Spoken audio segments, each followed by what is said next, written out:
নমস্কার সকলকে। সকাল সকাল উঠে আমি চলে যাচ্ছি ঠাকুমার বাড়ি।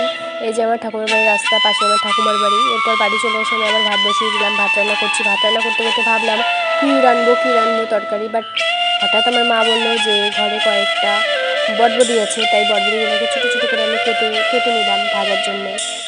এরপরে বটবটিগুলো ধুয়ে আনলাম এবং ঘরে চলে এসে দেখলাম ভাত হয়েছে কি হয়নি। বাট দেখলাম না, এখন ভাত হয়ে আরেকটু হবে। তারপরে ভাতটাকে হওয়ার পরে নামিয়ে নিলাম এবং বটবটি ভাজার জন্য উনুনটা জ্বালিয়ে নিলাম। এরপর এখানে বটবটিগুলোকে ভেজে নিচ্ছি। বটবটি ভাজতে ভাজতেই আবার আমি কপি কেটে নিয়েছিলাম। এবার কপিগুলোকে একটু ছোট্ট ছোট্ট করে, মানে আস্তে আস্তে অল্প অল্প করে সিদ্ধ করে নেব।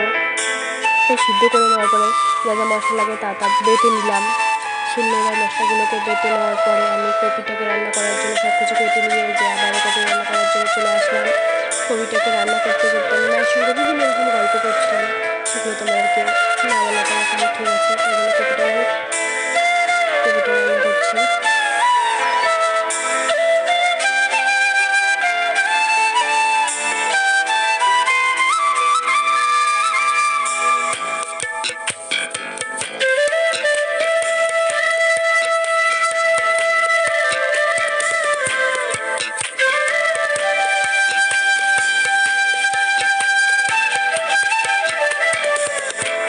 কপিটা অলমোস্ট হয়ে এসেছে এরকম। এবার কপিটাকে আমি নামিয়ে নেবো এবং কপি রান্না করতে করতে আমি কিছু শাক কেটে রেখেছিলাম, সেই শাকগুলোকে আবার বসিয়ে দিলাম রান্না করার জন্য। এগুলো হচ্ছে লাল শাক। লাল শাকের সঙ্গে খেতে অবশ্য ভালো লাগে। লাল শাকগুলোকে রান্না করছিলাম সুন্দর করে।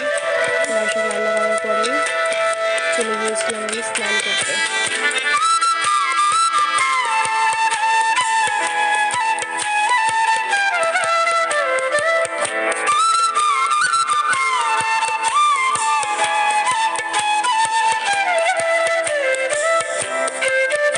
এরপর স্নান করে চলে এসে আমি ঠাকুর ঘরে চলে আসলাম।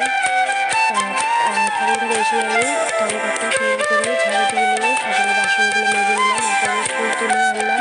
ফুল তুলে আমি সুন্দর করে ঠাকুরকে ফুল দিয়ে সাজিয়ে পুজো করে দিলাম।